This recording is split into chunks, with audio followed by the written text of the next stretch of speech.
Hello students, जिन students ने lecture number 18 और lecture number 19 जो है वो देखा है, तो वो यहाँ पे हमारे साथ आके जो सॉल्व्ड एमसीक्यूज है वो देखेंगे। मैंने क्वेश्चंस और उनके जो सॉल्यूशंस है, जो आंसर्स है, वो मैंने ऑलरेडी अपने टेलीग्राम ग्रुप पे शेयर किए हुए हैं। तो यहाँ पे हम डिटेल्ड जो आंसर्स है वो स्टडी करेंगे। वहाँ पे जस्ट मैंने जो सॉल्यूशन है ABCD वो उसके साथ आपके साथ ऑलरेडी शेयर किया हुआ, ताकि आप अपने आंसर्स चेक कर पाए। यहाँ पे हम क्वेश्चंस को डिटेल में करेंगे, प्लस हम कॉन्सेप्ट्स को भी साथ साथ समझेंगे। ठीक है, कोई डिफिकल्ट क्वेश्चंस नहीं है, ये सिंपल क्वेश्चंस है। इसके बाद में आपको और क्वेश्चंस दूंगा रिलेशन एंड फंक्शंस पे। बट ये क्वेश्चंस का एक फायदा है कि इससे आपके कॉन्सेप्ट जो है वो क्लियर हो जाएंगे इस चैप्टर को लेकर। ठीक है, तो जो एक्सरसाइज के नाम है वो 7B और 7C है, तो मैं उसी कॉन्टेक्स्ट में यहाँ पे लिख रहा हूँ 7B और 7C। बहुत ही बेसिक से क्वेश्चंस है, लेकिन आपके जो चैप्टर और कॉन्सेप्ट्स की अंडरस्टैंडिंग है उसको क्लियर करेंगे। तो पहला पार्ट मेरे पास है, if a is equal to x y z. आपके पास क्वेश्चंस ऑलरेडी है, क्वेश्चंस को सामने रखेंगे ये वीडियो देखते हुए। ये मेरे पास एक सेट दिया है a is equal to x y z, और b एक सेट दिया है p q r s। ठीक है, और आपको बोला गया है which of the relation on a to b is a function. उसके बाद कुछ रिलेशंस बनाई गई है, a से लेकर b तक रिलेशंस बनाई गई है, हमने ऑलरेडी सब डिस्कस किया हुआ है। अब आपको बताना है इसमें से फंक्शन कौन सा है। ठीक है, अगर आप पहला पार्ट देखेंगे तो पहले पार्ट में आपके पास क्या आ रहा है, आपके पास क्वेश्चंस है, मैं एक बार फिर से लिख देता हूँ यहाँ पे। पहले पार्ट में आपके पास आ रहा है x कॉमा p और x कॉमा q, फिर y r और z s। ठीक है, हमने क्या डिस्कस किया हुआ, हमने डिस्कस ये किया हुआ है कि सबसे पहले रिलेशन किस चीज को बोलते हैं। अगर मैं दो सेट्स को लूं a और b, और बाय सम रूल मैं क्या करूं, मैं a से पहला एलिमेंट लूं और b से सेकंड एलिमेंट लूं, यानी मैं कोई रूल यूज करके सेट a और सेट b के एलिमेंट्स को जो है आपस में बाइंड करूं, एक ऑर्डर्ड पेयर बनाऊं। तो हम ऐसे जो है एक सेट को हम बोलते हैं रिलेशन, कि हम बाय थ्रू सम रूल हम पहले सेट ए से एक एलिमेंट ले रहे हैं, बी से एक और एलिमेंट ले रहे हैं, और उनको ऑर्डर्ड पेयर की शक्ल में एक सेट बनाते हैं। पढ़ा है हमने। इसके साथ नहीं पढ़ा कि उसी रिलेशन को हम फंक्शन बोलते हैं, जहां पे जो ऑर्डर्ड पेयर है उनका जो पहला जो एलिमेंट हो, ठीक है, वो यूनिक हो। अगर आपका पहला एलिमेंट रिपीट हो रहा है तो आप उसको रिलेशन नहीं बोल सकते। अगर अपने आप ऑप्शन देखेंगे तो पार्ट ए जो आपका है वो रिलेशन नहीं बन सकता, बिकॉज उसमें क्या है, एलिमेंट रिपीट हो रहा है। ये सारा हमने डिस्कस किया हुआ है। सिमिलरली अगर आप पार्ट सी देखेंगे तो पार्ट सी में भी वाई पी और वाई क्यू है, तो पार्ट सी में भी आप बोलेंगे कि मेरे पास वाई सी आ रहा है, वाई पी आ रहा है और वाई क्यू आ रहा है। मेरा पहला एलिमेंट रिपीट हो रहा है तो मैं इसको क्या बोलूंगा, अपने पास ये फंक्शन नहीं हो सकता।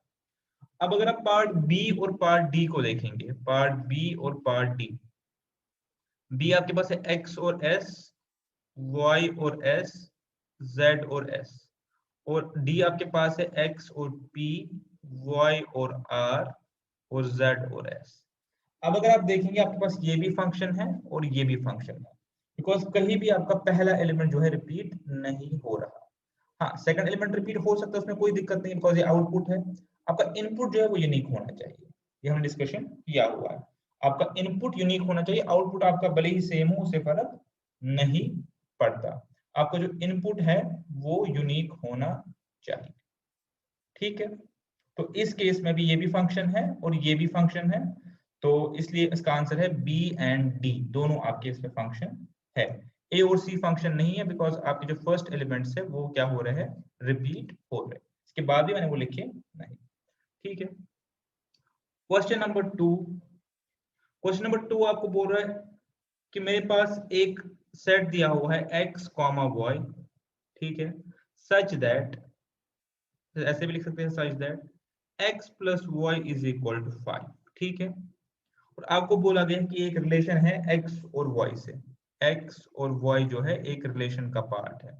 अब हमें क्या बोलना है इस क्वेश्चन में, क्वेश्चन नंबर 2 में, कि ये is not a function, function नहीं है, is a composite function, is one to one mapping, या नन ऑफ दीज।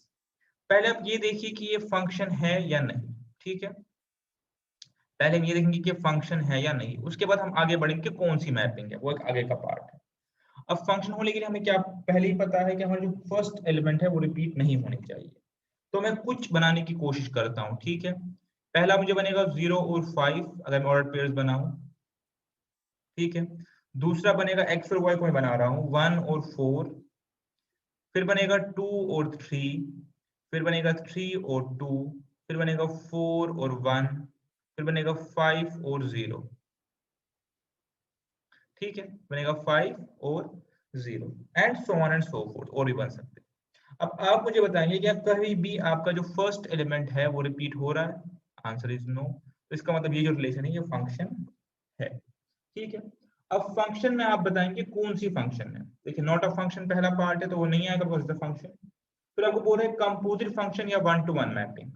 अगर आप ध्यान से देखेंगे, अगर आप ध्यान से देखेंगे तो इस केस में क्या है, सिंगल सिंगल मैपिंग है, यानी कहीं पे भी कंपोजिट मैपिंग नहीं है। तो इसका आंसर क्या आएगा हमारे पास, वन टू वन मैपिंग, ठीक है।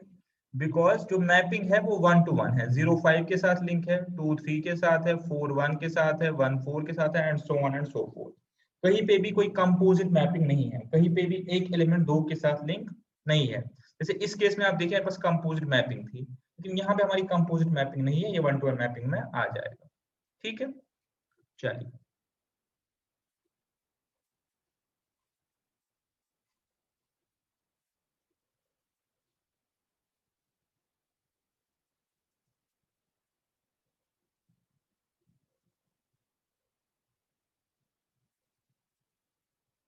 चलिए अब देखते हैं हम क्वेश्चन नंबर 3।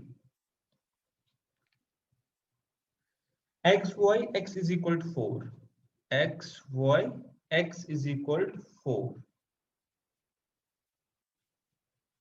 हम अब आंसर क्या है हमारे पास, not a function, function, one to one mapping, none of these, ठीक है। हमारे पास एक रिलेशन है जिसमें x इज इक्वल टू 4 और y कोई भी वैल्यू ले सकता है। तो हम कुछ बनाने की कोशिश करते हैं, 4 0 4 1 4 2 4 3 4 4 एंड सो ऑन।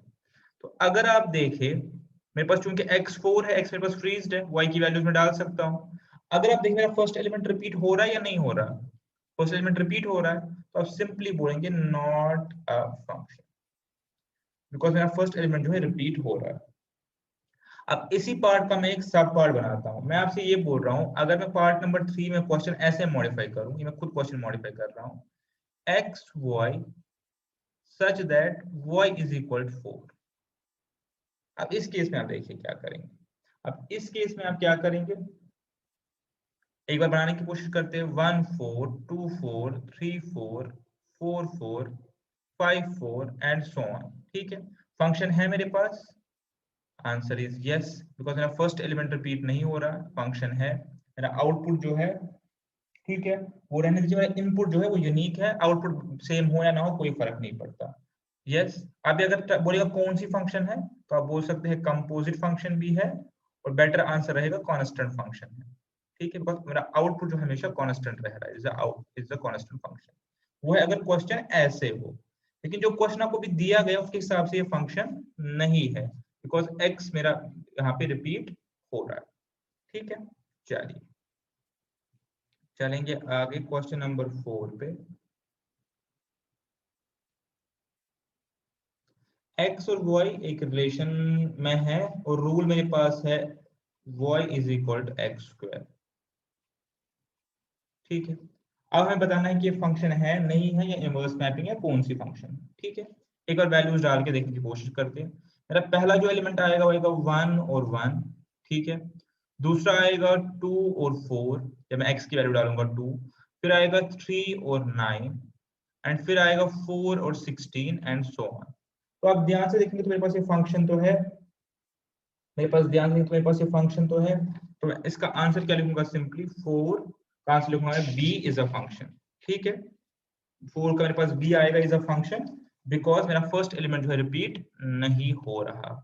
अब आंसर में और भी ऑप्शन है लाइक इनवर्स फंक्शन, वो तो है नहीं इनवर्स फंक्शन, इनवर्स फंक्शन तो मुझे उल्टा करना पड़ेगा उसके लिए, तो इनवर्स फंक्शन तो ये नहीं है मेरे पास, नॉट अ फंक्शन नहीं है, उसका आंसर 4 का बी ही रहेगा इज अ फंक्शन, ठीक है।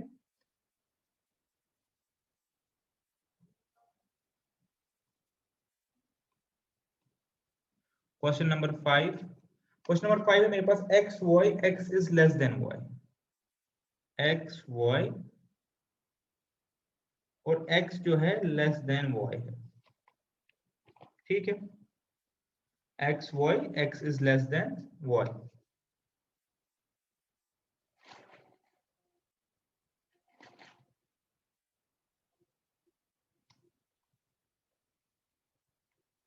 ठीक है, तो अब हमें आंसर्स क्या है इसमें आ रहे हैं हमारे साथ, not a function, function, one to one mapping and none of these.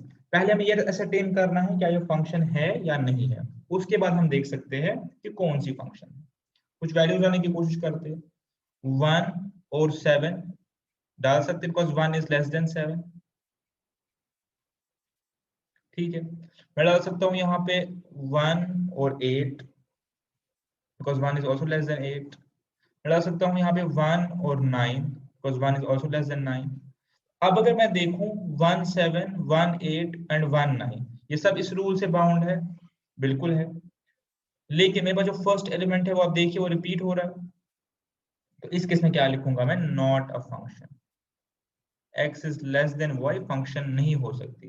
Because अगर मैं इस तरीके की का रूल लगाता हूं between x and y, x is less then y, तो मेरा फर्स्ट एलिमेंट जो है वो रिपीट हो रहा है, और जब मेरा फर्स्ट एलिमेंट या इनपुट रिपीट होता है तो मैं कहता हूँ ये फंक्शन नहीं है। तो फिफ्थ का मेरे पास ए आएगा, नॉट अ फंक्शन, ठीक है। चलिए क्वेश्चन नंबर 6 और 7 बहुत ही इजी है, बहुत एलिमेंट्री है।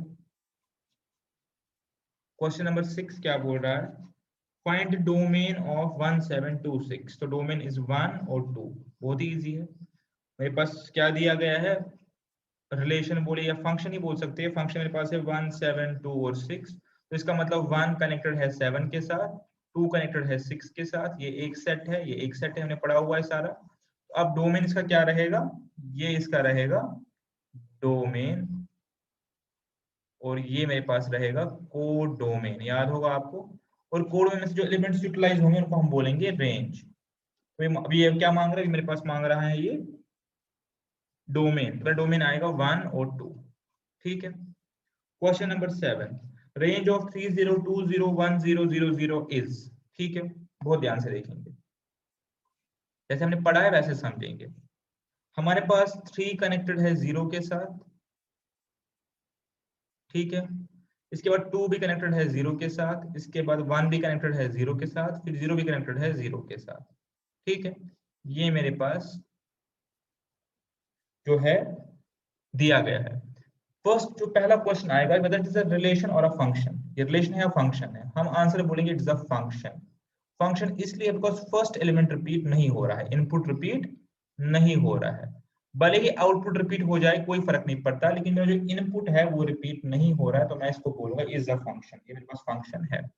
अब क्वेश्चन कुछ और, क्वेश्चन रेंज क्या है इस फंक्शन का, रेंज है सिंगल एलिमेंट 0, ठीक है, रेंज है सिंगल एलिमेंट 0।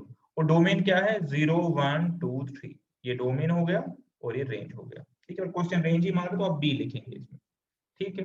ए और सी गलत आंसर है बिकॉज सेट में हम एलिमेंट्स को रिपीट नहीं करते, तो 0 0 0 0 का कोई मतलब नहीं है।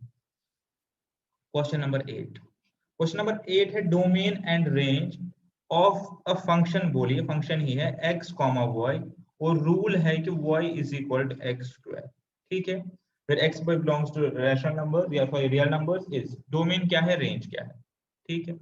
देखिए डोमेन आपको पता है, डोमेन मेरे पास होता है x की वैल्यूज जो फर्स्ट सेट की वैल्यूज है, और रेंज मेरे पास होता है दूसरे सेट की जो वैल्यूज है, ठीक है। अब अगर आप डोमेन बनाना चाहते हैं तो x की कोई भी वैल्यू ले सकते हैं, 3 -3 2 -2, तो x की वैल्यू में कोई रिस्ट्रिक्शन नहीं है, तो x तो बेसिकली रियल नंबर आएगा मेरे पास, मैं कोई भी रियल नंबर ले सकता हूं। लेकिन जब मैं यहां से आउटपुट निकालूंगा, आउटपुट का मेरे पास क्या रूल है, x square is equal to y, 3 का स्क्वायर 9 -3 का स्क्वायर सेम 9, 2 का स्क्वायर 4 -2 का स्क्वायर 4। तो आप ये देख सकते हैं कि मेरे पास जो आउटपुट है वो हमेशा पॉजिटिव आएगा, इनपुट मेरे पास पॉजिटिव हो सकता है, नेगेटिव भी हो सकता है। तो पहला क्वेश्चन क्या ये फंक्शन है, आंसर इज यस फंक्शन है। और जो आंसर मुझे क्वेश्चन एक्चुअल जो क्वेश्चन पूछ रहा है कि मेरे पास डोमेन और रेंज क्या है, तो मेरे पास डोमेन रियल नंबर रहेंगे, मैं कोई भी नंबर डाल सकता हूँ, क्योंकि मेरे पास जो रेंज रहेगा वो रहेगा नॉन नेगेटिव रियल। मेरे पास जो डोमेन सॉरी रेंज होगा वो हमेशा 0 या पॉजिटिव होगा। तो अगर यहाँ पे 0 के बदले 0 भी आ जाएगा तो मेरा हमेशा ये रहेगा 0 या पॉजिटिव, नेगेटिव कभी भी नहीं हो सकता। तो मेरा आंसर है रियल और नॉन नेगेटिव रियल। ठीक है, डोमेन और रेंज पे ये क्वेश्चन है।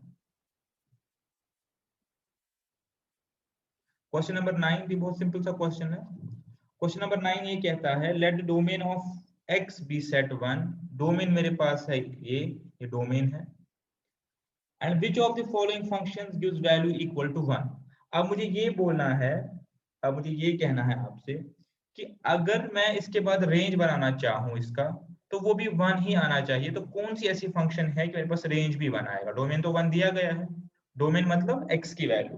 तो अब कौन सा वैल्यू मैं डालूं मेरे पास रेंज भी 1 आए? तो मैं कौन सी फंक्शन को यूज करूं? तो देखिए फंक्शन दी गई है, ठीक है। तो पहला मेरे पास ऑप्शन है f of x is equal to x square, g of x is equal to x। अब आप देखेंगे अगर मैं इसमें 1 डालूं तो 1 ही, कांस्टेंट फंक्शन है तो 1 ही आएगा आंसर। यहाँ पे 1 डालूं तो 1 ही आएगा आंसर, ठीक है। तो अगर मैं यहाँ पे डोमेन 1 डालूं तो रेंज भी 1 आएगा। तो मेरे पास ये इसका आंसर होना चाहिए।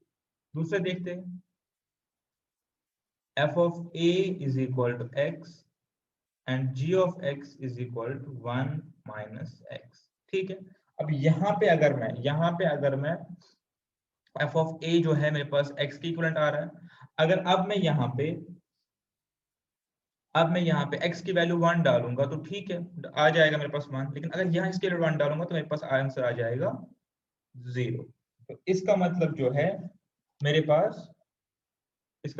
पास यहाँ पे जो रेंज है वो 1 नहीं बन सकता, इसलिए ये फंक्शन मेरे पास आंसर नहीं है। सिमिलरली मेरे पास तीसरी फंक्शन भी है, वहां पे भी 1 डाल के चेक कीजिए तो आपका रेंज जो है वो 1 नहीं आएगा, ठीक है। तो रेंज आपका जस्ट फर्स्ट फंक्शन में 1 आएगा, f of x is equal to x square में, g of x is equal to x में। तो इसका आंसर क्लियरली मेरे पास 9 का a होना चाहिए, ठीक है।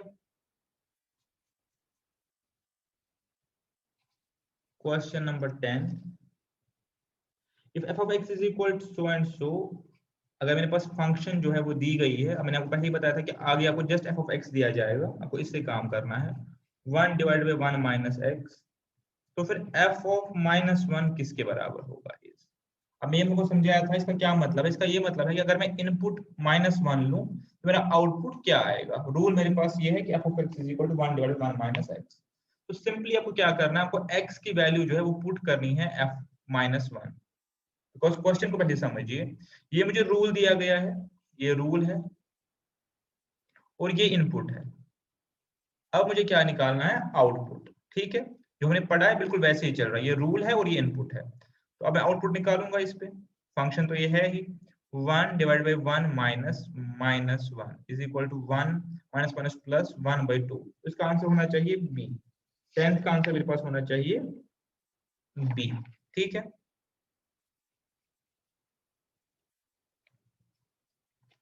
Question number 11, if g of x, अच्छा मैंने आपको ऑलरेडी ये चीज भी बोली हुई है कि नॉर्मली फंक्शन को f ऑफ x से ही रिप्रेजेंट करते हैं, लेकिन जरूरी नहीं है हम g of x, h of x वो सब चीजें यूज कर सकते हैं। If g of x is equal to so and so, find g of -1/2, ठीक है। मेरे पास एक फंक्शन है g of x is equal x -1 divided by x। आप निकालना है g फंक्शन का वैल्यू ओवर -1/2। तो क्वेश्चन क्या है, ऐसे समझिए ये रूल है और ये इनपुट है और आपको निकालना है आउटपुट, ठीक है। कैसे करेंगे? -1/2 -1 डिवाइड बाई -1/2। अब इसको मैथमेटिकल में सॉल्व करना है, ठीक है।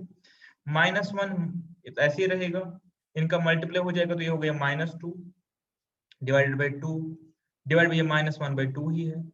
और इसमें 2 और 2 कैंसिल हो जाएगा, ये हो गया -3 डिवाइड बाई -1 इज इक्वल 3। तो इसका आंसर जो बनेगा मेरे हिसाब से क्वेश्चन नंबर 11 का बनेगा 3, दैट मींस डी पार्ट, ठीक है।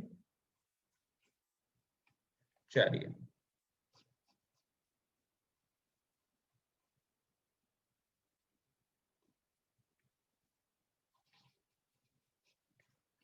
Question number 12, if f of x is equal to so and so, g of x is equal to so and so, find f of g of x। Okay, ये मैंने आपको ये बताया हुआ था कि f of g of x क्या होता है। एक बार क्वेश्चन देख लीजिए। Question if f of x is equal to 1 over 1 minus x, ये एक फंक्शन है और एक और फंक्शन है g of x is equal to x minus 1 over x। हमें क्या निकालना है, एफ ओ जी एक्स। ठीक है, अब समझिए भाई, निकालने को निकालना, पहले समझिए। अगर मैं सिंपली, आपने जो फोकस करना है यहाँ पे, पहले पे वर्क करना है। ठीक है, अगर मैं आपको सपोज बोलता है कि आप निकालो f ऑफ 1, तो आप क्या करते, अब f ऑफ x में x को रिप्लेस करते बाय 1। ठीक है, x को रिप्लेस करते बाय 1, यही करते। अगर मैं आपको बोलता कि f ऑफ 1 निकालो, तो आप क्या करते, अब f ऑफ x में x को रिप्लेस करते बाय 1, आप इनपुट वहां पे देते 1। लेकिन क्वेश्चन क्या बोल रहा है, f of g of x। आप f ऑफ x में x को रिप्लेस करो बाय g ऑफ x। ठीक है, यही कॉन्सेप्ट है। तो आप इस फंक्शन में इस x को रिप्लेस करो बाय g ऑफ x, आपका निकल जाएगा f ओ जी एक्स। देखिए कैसे, 1/1 माइनस इस x की जगह पर रिप्लेस डालिए इसको। ठीक है, ये पूरे फंक्शन को। ठीक, अब इसको सॉल्व करना है, 1 ऐसे ही रहेगा, ये हो गया x मल्टीप्लाई करके, ये हो गया माइनस एक्स प्लस 1 और डिवाइडेड बाय x, ये और ये निकल जाएगा, तो is equal to 1 divide by 1 upon x is equal to x। तो आपका आंसर इसमें क्या निकल जाएगा, सिंपली x। ठीक है, क्वेश्चन नंबर 13 देखेंगे। क्वेश्चन नंबर 13 देखेंगे। ओके, सिमिलरली आपको पूछ सकता है FOG3, तो आप क्या करेंगे, जो आपको फाइनली आंसर निकला वहां पे 3 डालेंगे। ठीक है, अभी क्या है, क्वेश्चन है if x is equal, if f of x is equal, ये फंक्शन है 1/1 माइनस एक्स, और g ऑफ x जो है वो इज इक्वल है x माइनस 1 अपॉन x। आपको निकालना है g of f of x। आपको कॉन्सेप्ट पता है, g ऑफ x में x की जगह आपने f ऑफ x डालना है। पहले पे स्ट्रेस करना है कि g of f of x मांग रहा है, तो आप जो यहाँ पे जहां भी x आ रहा है उसको रिप्लेस करेंगे बाय दिस, तो मेरे पास ये बनेगा 1 डिवाइडेड बाय 1 माइनस एक्स। ठीक है, मैं जहां g ऑफ x में जहां पे भी x आ रहा है मैं ये डाल रहा हूँ। ठीक है, -1, और नीचे जो x आ रहा है वहां पे 1 डिवाइडेड 1 माइनस एक्स डालूंगा। ठीक है, मैंने g ऑफ x में हर x को रिप्लेस किया बाय f ऑफ x। अब इसको सॉल्व करेंगे, ये हो गया 1 माइनस 1 प्लस x, बिल्कुल ठीक है, divide by 1 minus x, 1 divide by 1 minus x, ये और ये गया, ये और ये गया, तो answer is equal to x। इसका आंसर भी आएगा मेरे पास x। दोनों का आंसर सेम आ रहा है, उसकी तरफ अपने नहीं जाना, कॉन्सेप्ट अलग अलग है। ठीक है, तो आप ये कंक्लूड नहीं करना कि g ऑफ x और f ऑफ x इक्वल है, ये कंक्लूड नहीं करना। g of f of x में आपको g ऑफ x में f ऑफ x की वैल्यू डालनी है, और f o g of x में आपको f ऑफ x में g ऑफ x की वैल्यू डालनी है, जैसे मैंने आपको क्वेश्चन में दिखाया। आगे भी इस पे क्वेश्चन है, वहां पे और हम इसको पढ़ेंगे और समझेंगे। ठीक है, question number 14, question number 14, the function f of x is equal to 2x is, f of x is equal to 2x 2 raised power x sorry is।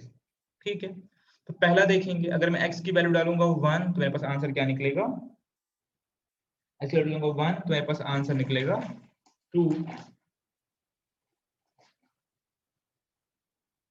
x की वैल्यू डालूंगा 2 तो मेरे पास आंसर निकलेगा 4, 3 डालूंगा तो मेरे पास क्या निकलेगा, फंक्शन का वैल्यू मेरे पास क्या निकलेगा, मैं 3 डालूंगा तो 8, 4 डालूंगा मेरे पास क्या निकलेगा 16, and so on and so fourth. अब ऑप्शंस क्या है, क्या ये फंक्शन है, आंसर इज यस, पहला आपका रिपीट नहीं हो रहा है। क्या ये 1 टू मेनी मैपिंग है, बिल्कुल नहीं है, 1 टू मेनी मैपिंग है ही नहीं। क्या ये मेनी टू 1 मैपिंग है, बिल्कुल नहीं है। तो ये मेरे पास क्या है, 1 टू 1 मैपिंग, तो 14 का आंसर आएगा ए, दिस इज 1 टू 1 मैपिंग, एक एक के साथ मैप हो रहा है, 14 का आंसर रहेगा ए। ठीक है,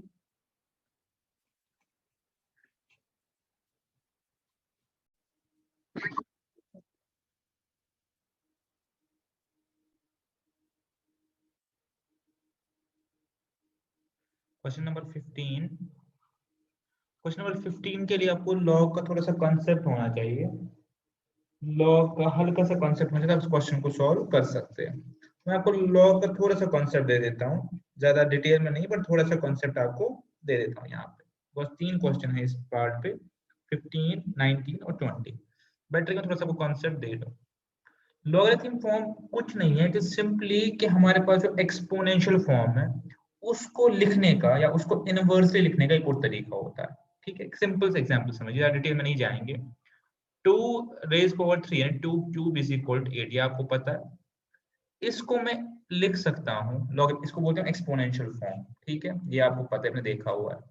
इसको मैं लिख सकता हूँ लॉगरिथमिक फॉर्म में। ठीक है, एक्चुअल में लॉगरिथमिक फॉर्म क्या होता है, एक्सपोनेंशियल जो फंक्शन है, एक्सपोनेंशियल फॉर्म जो है उसका इनवर्स फंक्शन होता है। लिख सकता हूँ लॉग ऑफ दिस 8, बेस मेरे पास सेम रहेगी 2 इज इक्वल 3। अब दोनों को एक बार रीड करते हैं, समझते हैं दोनों क्या सिग्निफाई कर रहे हैं। ये सिग्निफाई कर रहा है कि 2 को अगर 3 बार मल्टीप्लाई करेंगे तो 8 निकलेगा। ठीक है, ये बोल रहा है 2 मल्टीप्लाइड थ्राइस, अगर पढ़ेंगे 2 multiplied thrice is equal to 8। ठीक है, और इसका क्या मतलब है, इसका मतलब है how many times, how many times should, तो ये क्वेश्चन पूछ रहा है, should we multiply, should we multiply 2 to get 8। ठीक है, ये क्वेश्चन पूछ रहा है कि 2 को अगर 3 बार मल्टीप्लाई करेंगे तो क्या आएगा, आप बोलेंगे 8। और ये क्वेश्चन पूछ रहा है कि 2 को कितनी बार मल्टीप्लाई करेंगे ताकि 8 आ जाए, हम आंसर बोलेंगे 3। अगर आप देखेंगे दोनों सेम चीज सिग्निफाई करती है। एक और एग्जांपल देखते हैं सिंपल सी, जैसे 3 raise power 2 is equal to 9। तो क्वेश्चन क्या पूछा गया था, क्वेश्चन पूछा गया था 3 को अगर 2 बार मल्टीप्लाई करेंगे तो क्या आएगा, आपने कहा था 9। अब मैं कुछ और क्वेश्चन पूछता हूँ, मैं क्वेश्चन पूछता हूँ कि ये जो मेरे पास 3 है इसको कितनी बार मल्टीप्लाई करेंगे कि 9 आ जाए, तो आप क्या बोलेंगे आंसर 2। तो यही चीज वापस है। अब मैं आपको बोलूं लॉग ऑफ, तो क्या आंसर होगा 3, बिकॉज 3 को 3 बार 27 आएगा। Log of 81 to the base 3, क्या आंसर आएगा, आप बोलेंगे 4। और उल्टा इसको लिखना चाहूँ 3 raise power 4 is equal to 81। ठीक है, ये मेरे पास होती है लॉगरिथमिक फॉर्म, मेरे पास होती है एक्सपोनेंशियल फॉर्म। अब लॉग में हम दो बेसिस यूज करते हैं, एक को बोलते हैं नेचुरल, एक को बोलते हैं कॉमन। नेचुरली हम ई यूज करते हैं, जो कि आप ज्यादा देखेंगे डिफरेंशिएशन वाले चैप्टर में आपको इसके बारे में बताएंगे कि क्या चीज होती है। और या तो हम यूज करते हैं 10, बिकॉज 10 हम 10 के जो हमारे पास पावर्स है वो सिंपल है। ठीक है, लॉगरिथम आपके सिलेबस में नहीं है तो मैं डिटेल में नहीं समझाऊंगा, बट जितना आपको यहाँ क्वेश्चन सॉल्व करने के लिए जरूरी है उतना मैं आपको बता रहा हूँ। देखिए ई लेते हैं, उसको बोलते हैं नेचुरल, उसको बोलते हैं कॉमन लॉगरिथम। अब 10 हम बेस क्यों लेते हैं, उसका रीजन ये है कि 10 के पावर्स निकालना इजी है। Like 10 raise power 0 is equal 1, 10 1 is equal to 10, 10 square is equal to 100 and 10 cube is equal to 1000। अब इसको log में कन्वर्ट करेंगे, बहुत इजी है। आप बोलेंगे log of 1 to the base 10 is equal to 0, log of 10 to the base 10 is equal to 1, log of 100 to the base 10 is equal to 2 and log of 1000 to the base 10 is equal to 3। Quite easy. तो ये इसका conversion factor है, because हमारे पास 10 के जो factors है वो काफी इजी निकालना है। इतना आप यहाँ पे याद रखिए। और जब अगर बेस ना लिखी हो तो आप प्रिज्यूम करेंगे कि बेस आपकी 10 है, because it is presume, common logarithm आपका 10 पे ही होता है। ठीक है, अब हम इस डिस्कशन के बाद हम आएंगे क्वेश्चंस पे, जो हमारे 3 क्वेश्चंस है। क्वेश्चन नंबर 15 मेरे पास क्या है, द रेंज ऑफ फंक्शन, मेरे पास एक लॉगरिथम फंक्शन है f of x is equal log to the base 10 1 plus x, बहुत ही सिंपल है। और डोमेन जो है, डोमेन मतलब एक्स की वैल्यूज, एक्स वैल्यूज लेगा 0 से लेकर 9 तक बोथ इंक्लूडेड। ठीक है, हमें कहना है रेंज क्या होगा, इसका जो सोल्यूशन है वो किस रेंज में आएगा। ठीक है, सबसे पहले लोवेस्ट पुट करते हैं फिर हाईएस्ट पुट करते देखते हैं। अगर मैं लोवेस्ट पुट करूं for x is equal 0, because 0 included है यहाँ पे, तो ये फंक्शन की वैल्यू क्या होगी, log ऑफ 10 1 प्लस 0, ऐसे तो निकालते हैं, log of 1 to the base 10। तो अब इस क्वेश्चन को समझिए क्या पूछ रहा है, 10 को कितनी बार मल्टीप्लाई करें कि 1 आ जाए, आंसर भी 0। 10 को कुछ करने की जरूरत ही नहीं है 1 करने के लिए, देखिए। ठीक है, इसी को हम लिख सकते हैं उल्टा, log of 1 to this base 10 is equal 0। ठीक है, अब हाईएस्ट वैल्यू पे देख लीजिए एक बार,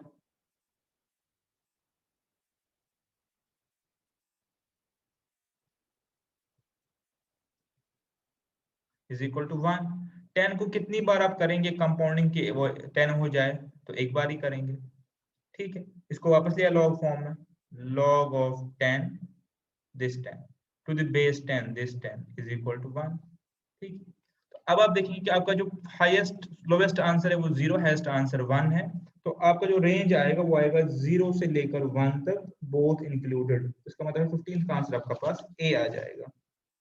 ठीक है, तो कोई डिफिकल्ट क्वेश्चन ये है नहीं, लेकिन लॉगरिथम की नॉलेज इसके लिए होनी चाहिए। मैंने ऊपर आपको शेयर कर दी जितनी बेसिक आपको चाहिए थी। ठीक है, तो अपने आप में एक बहुत बड़ा चैप्टर है, उसमें बहुत सारे क्वेश्चंस है, बहुत सारे मेथड्स है, रूल्स है, लेकिन अभी वो हमारे सिलेबस में नहीं है। इनवर्स फंक्शन ऑफ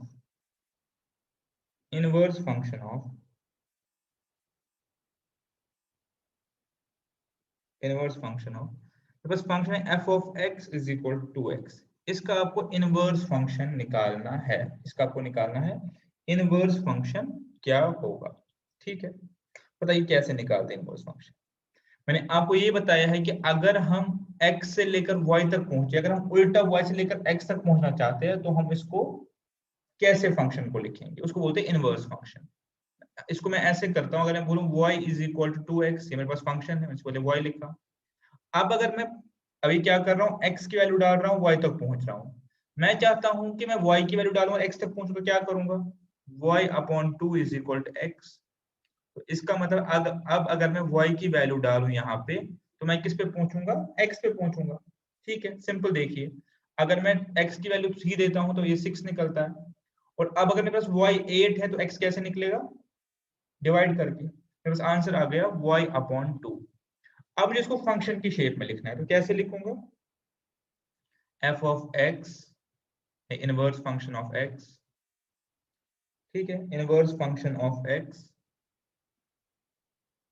जो है मेरे पास आएगा, अब मैं इसको लिखूंगा x अपॉन 2, ना कि y अपॉन 2। वो रीजन इसलिए बिकॉज हम फंक्शंस को जो है वो normally x as a x variable लिखते हैं, हम लिखते हैं इसको एज अ x वेरिएबल है, क्योंकि वैल्यू उसका क्या मेरे पास आएगा, ये y अपॉन 2। सिंपली मैं इस y अपॉन 2 में जो y है इसको रिप्लेस करूंगा x के साथ। ठीक है, तो मेरा इनवर्स फंक्शन जो आएगा वो आएगा x अपॉन 2। तो आपने क्या करना है, पहले y को हम x के लिए सॉल्व करते हैं, x को y के लिए सॉल्व करेंगे, सॉल्व हो गया तो फिर आपने सिंपली y को रिप्लेस करना है वहां पे, किसके साथ, x के साथ। ठीक है, चलिए क्वेश्चन नंबर 17 देखते हैं।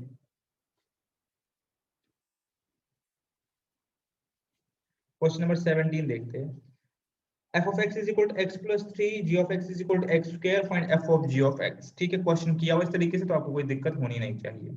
f of x is equal to मेरे पास क्या बोल रहा है, x plus 3, g of x मेरे पास क्या बोल रहा है, x square, और क्वेश्चन क्या है, f of g of x। यानी f of x में जो है x की जगह आप g of x डालेंगे। ठीक है, ये डालूंगा मैं इधर x की जगह, तो आंसर क्या निकलेगा, x स्क्वायर प्लस 3। तो इसका आंसर सिंपली होगा 17 का मेरे पास A। 17 का मेरे पास आंसर होना चाहिए A, जो कि बिल्कुल ठीक है। ठीक है, राइट। अब अगर क्वेश्चन होता है f ऑफ g ऑफ 2, तो आप आंसर क्या बोलते हैं, 2 स्क्वायर प्लस 3, ये आपका आंसर हो जाता। ठीक है, question number 18। Question number 18, f of x is equal to x plus t, g of x, find f of x into g of x। ये तो बहुत सिंपल है, सिंपली फंक्शंस का मल्टीप्लिकेशन है, ना fog है ना gof है, ये एक फंक्शन है और ये आपके पास एक और फंक्शन है। अब आपको निकालना है f of x into g of x। Simple, आप दो फंक्शन को मल्टीप्लाई करेंगे इसमें, x cube plus 3x square. इसका आंसर 18 का पास होना चाहिए C। 19 और 20 फिर से लॉग बेस्ड है, हमने ऊपर कॉन्सेप्ट पढ़ा हुआ है, तो हम इसको आंसर कर सकते हैं। क्वेश्चन क्या है, इनवर्स फंक्शन यानी h inverse h of x is equal to so and so. मैंने आपको पहले भी कहा है कि f of x h of x से कोई फर्क नहीं पड़ता, ये सब लिखने के नाम है, वेरिएबल आपके पास x है। तो आप प्रिज्यूम कर सकते हैं क्वेश्चन ऐसे भी है, इनवर्स निकालना है आपको।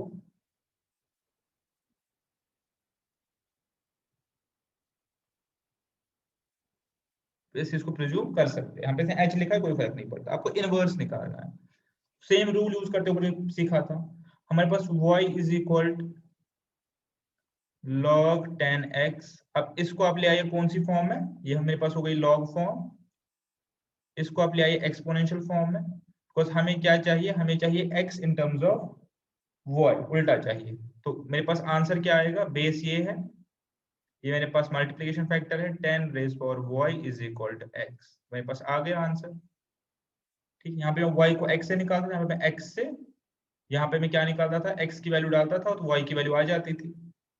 ठीक है, यहाँ पे अब मैं y की वैल्यू डालूंगा तो x की वैल्यू आ जाएगी। ठीक है, मेरे पास इनवर्स फंक्शन जो है 10 रेज पावर y है, लेकिन मैंने आपको पहले ही कहा है कि फंक्शन में लिखने के लिए मुझे उस y को कन्वर्ट करना पड़ेगा x से। ठीक है, बिकॉज हम इन टर्म्स ऑफ x लिख रहे हैं, मेरा आंसर जो आएगा 10 रेज पावर x आ जाएगा। This is my inverse function, h ही लिख देते हैं, h माइनस 1, उस क्वेश्चन में h ही था। ठीक है, क्या करना है, सिंपली पहले अब आपके पास जो है y in terms of x होगा, आप x को इन टर्म्स ऑफ y ले आएंगे। आपके पास जब आ गया आंसर तो यहाँ पे आप y को रिप्लेस करेंगे x के साथ, जैसे मैंने ऊपर वाले क्वेश्चन में किया हुआ है already. Question number 19,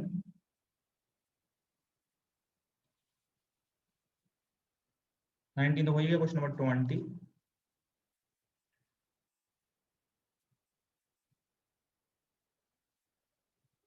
okay, for function h of x is equal to 10 1 plus x। एक फंक्शन है h of x, वैल्यू निकल रही है 10 रेज पावर 1 प्लस x। इसके लिए आपका डोमेन, इसके लिए आपको डोमेन जो है वो है 0 से लेकर 9 तक। अब आपको 0 9 both inclusive because equal to है, आपको निकालना है रेंज। देखिए अगर सबसे लोवेस्ट डालेंगे तो क्या रेंज निकलेगी, 10। सबसे हाईएस्ट डालेंगे तो क्या रेंज निकलेगी,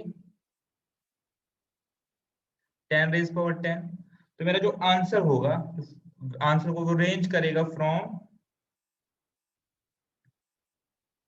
वो रेंज करेगा from 10 to 10 raise power 10, 10 to 10 raise power 10 both inclusive. ठीक है, तो मेरा जो आंसर है, जो रेंज है बेसिकली वो 10 से शुरू होगा और 10 रेज पावर 10 तक जा सकता है। डोमेन मेरे पास ऑलरेडी दिया हुआ है, मेरे पास आंसर क्या होगा, ए पार्ट। ठीक है, 20th का ए पार्ट, इसके साथ मेरा 7b जो है वो कंक्लूड हो गया। अब हम आते हैं 7c की ओर।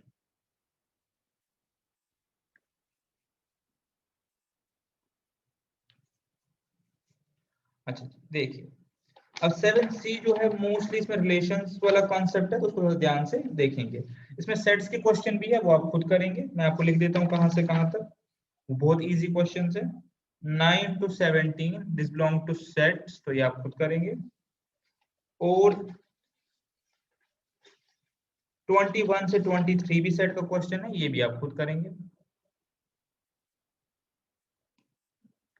रिमेनिंग क्वेश्चन जो है वो मैं आपको करवाता हूँ। 19 20 भी ऑल्सो सेट का, लेकिन मैं यहाँ पे आपको करवाता हूँ।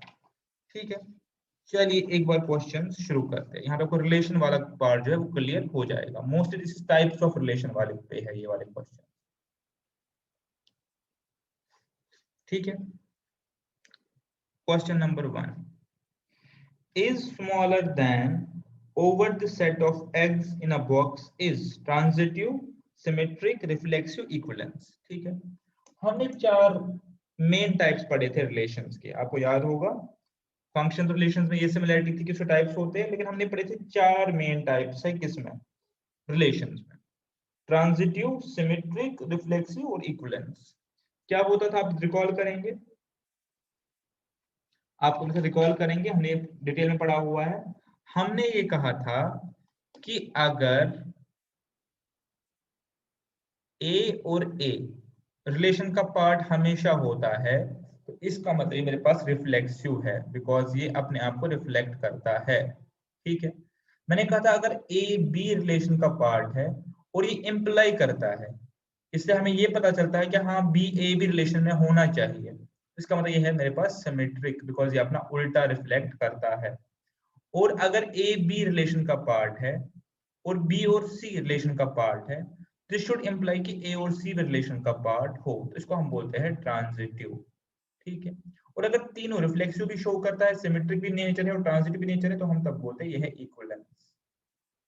ठीक है, तब हम बोलते हैं कि ये रिफ्लेक्सिव भी है, सिमेट्रिक भी, ट्रांजिटिव, हम बोलते हैं इक्विवेलेंस। इसको हम सिंपली अभी लिख रहे हैं एस टी ई और आर से। ठीक है, अब आपको ये डेफिनेशन हमने बताई हुई है ऑलरेडी, मैंने आपको समझाया हुआ ऑलरेडी। इसके बेसिस पे आप क्वेश्चंस को सॉल्व करने का अटेम्प्ट करेंगे। ठीक है, तो आइए एक बार अटेम्प्ट करते हैं कि इसके बेसिस पे हम क्वेश्चंस को देख पाए। तो पहला जो क्वेश्चन है, जो फर्स्ट पार्ट है, is smaller than over the set of eggs, set of numbers ही बोल सकते हैं, सेट ऑफ एग्स लिख लिया तो उससे कोई फर्क नहीं पड़ेगा। मेरे पास देखिए एक एग्स का एक बॉक्स है, उसे समझ लीजिए, मेरे पास एक एग्स का बॉक्स है जिसमें बहुत सारे एग्स भरे हुए हैं। ठीक है, अब मैं एक रिलेशनशिप बना रहा हूँ इज स्मॉलर देन, और जो ये रिलेशनशिप है इज स्मॉलर देन, आपको ये बताना है कि whether this is transitive, this is symmetric, this is reflexive और इक्विवेलेंस। ठीक है, आप इसमें से भी दो एग ले लीजिए, बस एग ए और एग बी। ठीक है, just for sake of solving this question, आप मुझे बताइए वेदर एग ए जो है is less than egg A, और रिलेशनशिप क्या है, इज स्मॉलर देन। ठीक है, इज स्मॉलर देन, क्या egg A is smaller than egg A? आप बताएंगे answer is no, egg A तो एग ए के इक्वल है, हर कोई एग जो है अपने आप के इक्वल, तो स्मॉलर तो हो ही नहीं सकता। तो अगर स्मॉलर नहीं हो सकता तो इसका मतलब A does not form part of relation. जब भी मैं रिलेशन बनाऊंगा तो जो ए है इसमें होगा नहीं, तो जब ए होगा ही नहीं तो मैं कैसे बोल सकता रिफ्लेक्सिव नहीं है, फिर नॉट रिफ्लेक्सिव। रिफ्लेक्सिव होने के लिए ए हमेशा रिलेशन का पार्ट होना चाहिए, हर किसी को रिलेशनशिप अपने आप के साथ बनानी चाहिए, लेकिन यहाँ पे नहीं बन सकता because A is not less than A. ठीक है, दूसरा क्वेश्चन है, if A is less than B, if A is less than B, हो सकता है ए और लेस देन बी है, डज दैट इम्प्लाई कि B is also less than A? आप बोलेंगे नहीं, तो इसका मतलब इफ ए बी रिलेशन का पार्ट तो हो सकता है, but B A does not belong to relation, because a is smaller than b does not mean b is smaller than a। अगर आपका एग ए एग बी से छोटा है, इसका मतलब थोड़ी है कि एग बी एग ए से छोटा है, ऑब्वियसली बड़ा है। तो इसका मतलब अगर ए बी रिलेशन का पार्ट बन जाएगा, बी रिलेशन का पार्ट नहीं बन सकता। जब नहीं बनेगा तो हम बोलेंगे सिमेट्रिक तो है ही नहीं। इसे चेक करते, ट्रांजिटिव चेक करते हैं, इसके लिए मुझे सी भी लाना पड़ेगा। इफ ए is less than b, relation का पार्ट है, वेल डन। अगर ए लेस देन तो रिलेशन का पार्ट बन जाएगा, बिकॉज़ हमारा रूल है इज स्मॉलर देन, और बी स्मॉलर देन सी है, रिलेशन का पार्ट है, बन जाएगा। That necessarily means, that necessary implies कि a is less than c, ये रिलेशनशिप में आएगा बिल्कुल, बिकॉज़ रिलेशन क्या है, रूल क्या है, इज स्मॉलर देन। अगर ए बी से छोटा है और बी सी से छोटा, नेसेसरली ए सी से छोटा होगा। अगर ए छोटा है बी से और बी छोटा है सी से, तो necessarily A is less than C, this follows. इसका मतलब if A B is part of relation, B C is part of relation, then A C must be part of relation smaller than के case में। Answer is yes, तो आप बोलेंगे ये transitive है। इसका आंसर क्या है, ओनली ट्रांजिटिव, इसका आंसर है ए। ठीक है, 7C का आंसर है पहले पार्ट का ए, खाली ट्रांजिटिव फॉलो करता है, बाकी दो फॉलो नहीं करता।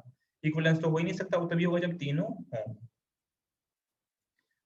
Part number 2, is equal to मेरे पास एक बॉक्स है रैशनल नंबर्स का, इसमें मेरे पास नंबर्स है 3 4 5 एंड सो ऑन, या बहुत सारे नंबर्स है। तो पहला पार्ट है is equal to, whether A is equal to A, answer is yes. तो इसका मतलब 1 1 2 2 3 3 4 4 they are part of relation. ठीक है, तो इसका आप बोलेंगे, आप मेरे पास बोलेंगे हाँ ये रिफ्लेक्सिव है। अब सिमेट्री चेक करते हैं, if a is equal to b, that implies b is also equal to a। इसका मतलब अगर a b part of relation है तो b a भी पार्ट ऑफ रिलेशन होगा। एग्जांपल ले लेते हैं, अगर 3 और 6/2 इस बॉक्स में है, तो मैं 3 और 6/2 का रिलेशन बना सकता हूँ, बिकॉज इज इक्वल टू है। उल्टा मैं 6/2 और 3 का भी तो बना सकता हूँ, तब भी इक्वल है। Answer is yes. तो मैं ये कह सकता हूँ अगर ए बी इक्वल है तो बी ए भी इक्वल होगा। तो इसका मतलब अगर A B part of relation है, B A B part of relation होगा, तो इसका मतलब ये मेरे पास सिमेट्रिक भी है, रिफ्लेक्सिव भी है, सिमेट्रिक भी है। If A is equal to B and B is equal to C, then A is also equal to C. यानी इसका मतलब अगर A B part of relation है, B और C पार्ट ऑफ रिलेशन, तो A और C जो है पार्ट ऑफ रिलेशन नेसेसरली होगा ही होगा। बस रूल मेरे पास क्या है, इज इक्वल टू, मेरे पास रिफ्लेक्सिव भी है, सिमेट्रिक भी है और ट्रांजिटिव भी है, तो आंसर क्या आएगा, इक्विवेलेंस। आंसर आएगा इक्विवेलेंस, 2 का आंसर आएगा डी। ठीक है, ये सारा डिस्कशन हमने डिटेल में 18 लेक्चर और 19 लेक्चर में किया हुआ है, कोई भी कंफ्यूजन है तो वहां रेफर करें। ठीक है, चलिए next, has same father as. ठीक है, हैज सेम फादर एज, तो रूल क्या है, सेम फादर एज। अब बताइए वेदर ए का सेम फादर होगा, आंसर इज यस। ए तो एक ही है, तो जब भी मैं सेम फादर एज वाला रूल लगाऊंगा, सपोज मेरे पास बहुत सारे चिल्ड्रन है यहाँ पे, इसमें से मेरे कोई भी चिल्ड्रन उठाया ए, तो ए और ए का तो सेम फादर होगा, आंसर इज यस। तो A and A would always be part of this relation. ठीक है, तो मेरे पास ये क्या कहलाएगा, सबसे पहले रिफ्लेक्सिव। अब सिमेट्री चेक करते हैं, अगर ए और बी का सेम फादर है, दैट इंप्लाइज बी और ए का सेम फादर होगा। ठीक है, यहाँ से 2 चिल्ड्रन उठाए ए और बी, अब A B is a part of relation because has same father as rule है, तो अगर ए और बी पार्ट ऑफ रिलेशन है, इसका मतलब बी और ए भी पार्ट ऑफ रिलेशन होगा। तो for every A B belongs to relation, B A belongs to relation, तो आप बोलेंगे हाँ, तो आंसर क्या आएगा, ये सिमेट्रिक है। ट्रांजिटिविटी देखते हैं, अगर A B is part of relation, यानी ए और बी का सेम फादर है एंड बी और सी का सेम फादर है, दैट नेसेसरली इंप्लाइज कि ए और सी का सेम फादर होगा। तो if A B belongs to relation, B, C belongs to relation, then A, C must belong to relation. ठीक है, बिकॉज अगर A और B का सेम फादर है और B और C का भी सेम फादर है, तो इसका मतलब A और C का सेम फादर होगा। तो A मेरे पास क्या है, ट्रांजिटिव भी है। अब अगर रिफ्लेक्सिव भी है, सिमेट्रिक भी है, ट्रांजिटिव भी, तो आंसर क्या होगा, इक्विवेलेंस। ई आपका आंसर इसमें होगा, ई मतलब इक्विवेलेंस, पार्ट डी। तो थर्ड का आप आंसर लिखेंगे पार्ट डी। ठीक है, चलिए इज परपेंडिकुलर टू, ध्यान से देखेंगे, इज परपेंडिकुलर टू। अगर मेरे पास बहुत सारी लाइंस है, क्या इज परपेंडिकुलर टू, मेरे पास, मैं यहाँ पे एक लाइन बना लेता हूँ, लाइन ए और लाइन बी, आपके समझने के लिए। Whether A is perpendicular to A, answer is no. तो इसका मतलब ये रिफ्लेक्सिव वहीं पे खत्म हो गया, रिफ्लेक्सिव है ही नहीं। ए और ए तो सेम लाइन, परपेंडिकुलर का मतलब आपको पता होगा जो आपस में 90 डिग्री एंगल बना है। अगर A is perpendicular to B, does it imply B is perpendicular to A? आप बोलेंगे yes। अगर A और B 90 डिग्री बना रहे हैं, तो B और A भी तो 90 डिग्री बना रहे हैं, तो आप बोलेंगे हाँ, ये तो मेरे पास सिमेट्रिक है। अच्छा, तीसरा देखते हैं, if A is perpendicular to B, जो कि है, and B जो है is perpendicular to C, B जो है 90 बनाती है C के साथ, ये बनाया मैंने B के साथ, जो C है 90 बनाया, तो क्या डज इट मीन कि ए और सी परपेंडिकुलर है, आंसर इज नो। ए और सी तो पैरेलल हो गई, ए और सी, ये सी लाइन है और ये ए लाइन तो पैरेलल हो गई, तो आप बोलेंगे ट्रांजिटिव नहीं है। ठीक है, इक्विवेलेंस तो हो ही नहीं सकती बिकॉज तीनों नहीं है, तो आंसर क्या है, सिमेट्रिक ही है। तो इसका आंसर मेरे पास होगा 4 का बी, सिमेट्रिक है। ठीक है, इज रेसिप्रोकल ऑफ,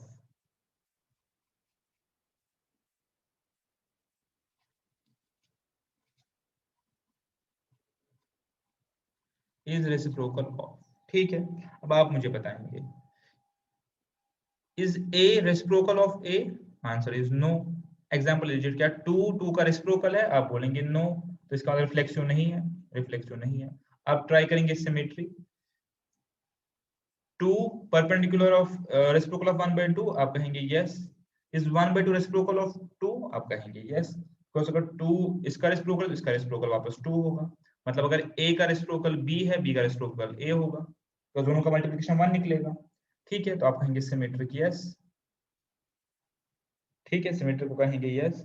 अब तीसरा है कि 2 इज रेसिप्रोकल ऑफ 1/2, ठीक है, फाइन, ए बी और बी और सी, एंड 1/2 इज रेसिप्रोकल ऑफ 2, ठीक है। डज दैट मीन कि 2 इज रेसिप्रोकल ऑफ 2? आप बोलेंगे नो, यानी ए बी है, बी सी है, किसका मतलब ए और सी है पार्ट रेशियो? कहेंगे नहीं, 2 और 2 तो रेसिप्रोकल नहीं बनता, ठीक है। तो आप कहेंगे ट्रांजिटिविटी नहीं है। तो आंसर क्या होगा? जस्ट सिमेट्रिक है, इक्विवेलेंस हो ही नहीं सकता, तीनों नहीं है तो सिमेट्रिक है। तो फिफ्थ का आंसर भी आपके पास आएगा ए मतलब symmetric. Question number 6, question number 6 है y is equal to x. तो सिंपली आप बोलेंगे इक्विवेलेंस रिलेशन है, क्यों? हमने ऑलरेडी पहले प्रूव किया है पार्ट बी में, इज इक्वल टू है, हमने पार्ट सेकंड में ऑलरेडी बोला हुआ है कि इज इक्वल टू हमारे पास इक्विवेलेंस रिलेशनशिप है। तो पार्ट 6 का इक्विवेलेंस आएगा, बिकॉज ऑलरेडी हमने ये डिस्कस किया हुआ है पार्ट 2 में, ठीक है। Part 7, x plus y is equal to 2x, which implies y is equal to 2x minus x or y is equal to x as per part 7। तो फिर से इक्वल वाला आ गया, और इक्वल वाला हमने पहली पार्ट 2 में प्रूव किया है कि इक्वल वाला इक्विवेलेंस रिलेशन होता है, इज इक्वल टू हमने प्रूव किया हुआ, तो इक्विवेलेंस रिलेशनशिप है। इज स्क्वायर ऑफ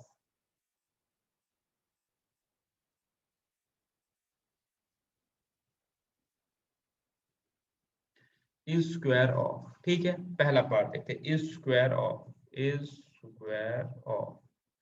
क्या ए का स्क्वायर है? आप बोलेंगे नहीं, हमेशा नहीं हो सकता। एग्जाम्पल लेते हैं 2, ठीक है, क्या 2 और 2 आपस में स्क्वायर्स है? आप बोलेंगे नहीं, तो रिफ्लेक्सिव तो हो ही नहीं सकता, ठीक है, 1 को छोड़ के कहीं भी अप्लाई नहीं होगा ये। दूसरा, अगर 2 का स्क्वायर 4 है, तो क्या 4 का स्क्वायर 2 है? डज इम्प्लाई कि 4 का स्क्वायर 2 है? आप बोलेंगे नहीं, वो तो स्क्वायर रूट हो गया, तो ये सिमेट्रिक भी नहीं है। रिलेशन की बात है ना, ये स्क्वायर ऑफ हमारा रूल है। और तीसरा, अगर 2 का स्क्वायर 4 है और 4 का स्क्वायर 16 है, तो क्या 2 का स्क्वायर 16 होगा? आप बोलेंगे नहीं, ये तो ट्रांजिटिव भी नहीं है। इसका मतलब नहीं रिफ्लेक्सिव है, ना सिमेट्रिक है, ना ट्रांजिटिव है, तो इसका मतलब इसका आंसर आएगा मेरे पास डी, इज स्क्वायर ऑफ का आंसर मेरे पास आएगा डी। पार्ट नंबर 8 का आंसर है मेरे पास डी, इज स्क्वायर ऑफ, ठीक है। पार्ट नंबर 8 तक हो गया। 9 से लेकर 17 तक बहुत ही बेसिक क्वेश्चन है सेट थ्योरी के, ये आप खुद करेंगे। क्वेश्चन नंबर 18 अच्छा क्वेश्चन है, ये मैंने आपको डिस्कस किया था, फंक्शन एज अ ग्राफ। मैंने कहा था ग्राफिकली आप कैसे पहचानेंगे कि ये फंक्शन है या नहीं। वैसे तो आपने सीख लिया सेट फॉर्म में, अगर पहला एलिमेंट रिपीट हो रहा है तो फंक्शन नहीं है। ग्राफिकली मैं बताया था कैसे करेंगे। पहला ग्राफ मेरे पास ऐसे आ रहा है, तो अब बताएंगे ये फंक्शन है या नहीं। मैंने कहा था एक सिंपल टेस्ट है, मैं यहाँ से लाइन ड्रॉ करूंगा, अगर ये लाइन 2 पॉइंट पे काट रही है तो इसका मतलब ये फंक्शन नहीं है, बिकॉज एक्स के 2 वैल्यू आ रही है। देखिए, जब आपके x के इनपुट के 2 वैल्यू आ रहे हैं, तो आप इस पॉइंट ऑफ टाइम पे यहाँ पे जो x के 2 वैल्यू आ रहे हैं, यहाँ पे x और f ऑफ x जो भी यहाँ पे वैल्यू होगा, यहाँ पे x और f ऑफ x प्रिज्यूम कर लीजिए 3 है, 3 4 और 3 5, तो आप कहेंगे तो फंक्शन हो ही नहीं सकती, बिकॉज 2 पॉइंट पे काट रही है। नेक्स्ट देखिए मेरे पास, और अब देखिए कहीं पे भी आपको 2 पॉइंट पे नहीं काटेगी, तो आप बोलेंगे ये फंक्शन है, ठीक है। 18 का आंसर होगा मेरे पास बी। बाकी 2 भी देख लेते ताकि कंफ्यूजन दूर हो। अच्छा, आंसर बी आ गए इसमें।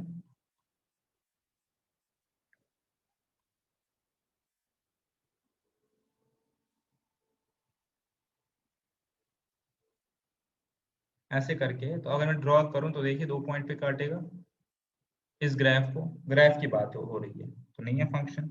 और तीसरा जो स्टेप वाइज ग्राफ है, अभी देखिए यहाँ पे कॉन्सेप्ट आता है कॉन्टिन्यूस नॉन कॉन्टिन्यूस, वो छोड़ दीजिए आप अभी, ये स्टेप वाइज ग्राफ है, ठीक है। अगर आप यहाँ पे देखेंगे, सिर्फ इस पॉइंट पे देखेंगे, यहाँ पे x की 2 वैल्यूज है, या अगर यहाँ पे देखें तो x की 2 वैल्यूज है, ठीक है। तो ये भी मेरे पास नहीं है, आंसर इज बी, बी मेरे पास फंक्शन है। 18 हो गया, ठीक है, 18 हो गया मेरे पास।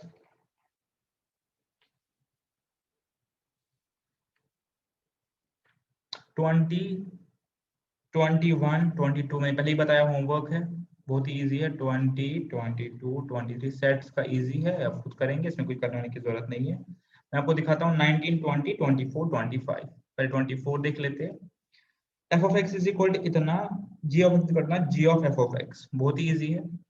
F of X is equal X plus 3 G of X is equal to x square. आपको निकालना है G of F of X, G of F of X.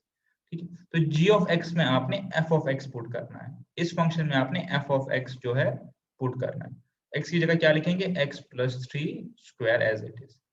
ठीक है, तो मेरा आंसर जो आएगा 24 का ए आएगा। 25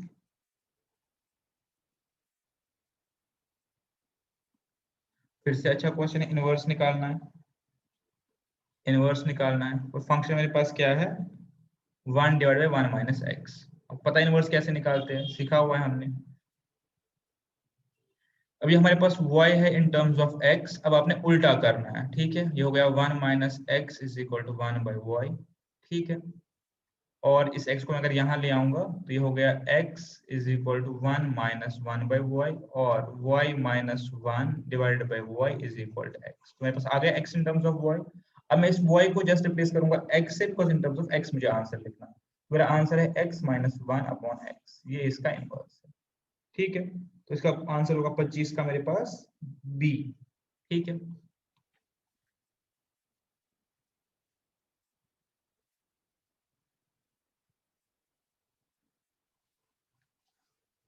क्वेश्चन नंबर 20। ए मेरे पास सेट है ए बी, बहुत ही सिंपल सा क्वेश्चन है। मेरे पास है A B, set of subsets of A B is called power set of A. हमें पता है अगर मैं सारे सबसेट्स के मिलाऊं उसको पावर सेट बोलते हैं। अब बताते हैं एन ऑफ पी ऑफ ए, मेरे पास पावर सेट में कितने एलिमेंट्स होंगे। ठीक है, मेरे पास पावर में कितने एलिमेंट्स होंगे। ठीक है, तो मैं एक सेट बनाता हूँ इसके सारे सबसेट्स का। इसके एलिमेंट्स कितने हैं, 2। और आपको पता है कि सबसेट मेरे पास कितने होंगे, 2 raise power 2 is equal to 4। मैंने सेट में पढ़ाया हुआ है ये 4। वो कौन कौन से होंगे, सबसे पहले नल सेट, दूसरा ए सबसेट की बात, तीसरा बी, और फोर्थ ए कॉमा बी। तो मेरे पास ये इसके टोटल पावर सेट बनेगा। इसके सारे सबसेट ये होंगे और कोई सबसेट इसका नहीं होगा। तो आंसर इज 4। 20 का मेरे पास आएगा बी, आंसर इज 4। इसका जो कार्डिनल नंबर होगा वो 4 होगा, 1 2 3 4। पावर सेट क्या होता है, सारे सबसेटों का एक सेट, ये हमने ऑलरेडी पढ़ा हुआ है। ठीक है, क्वेश्चन नंबर 19 लास्ट क्वेश्चन है, सेट पे है लेकिन मैं इसको लॉजिकली करके दिखाऊंगा, आप इसको फॉर्मूला से भी कर सकते हैं। At a certain conference of 100 people, there are 29 Indian women and 23 Indian men. एक कॉन्फ्रेंस है 100 लोगों की, उसमें इंडियन कितने हैं, 29 और 23 मींस 52। तो 48 फॉरेनर्स हो गए। ठीक है, मैंने इंडियंस को भी जोड़ा है बस, मैन एंड वुमेन को। Out of these Indian people 4 are doctors. तो ये तो खत्म हो गया फॉरेन वाला, और नीचे लिखा भी there are no foreign doctors. तो फॉरेन डॉक्टर कोई नहीं है, बात खत्म हो गई।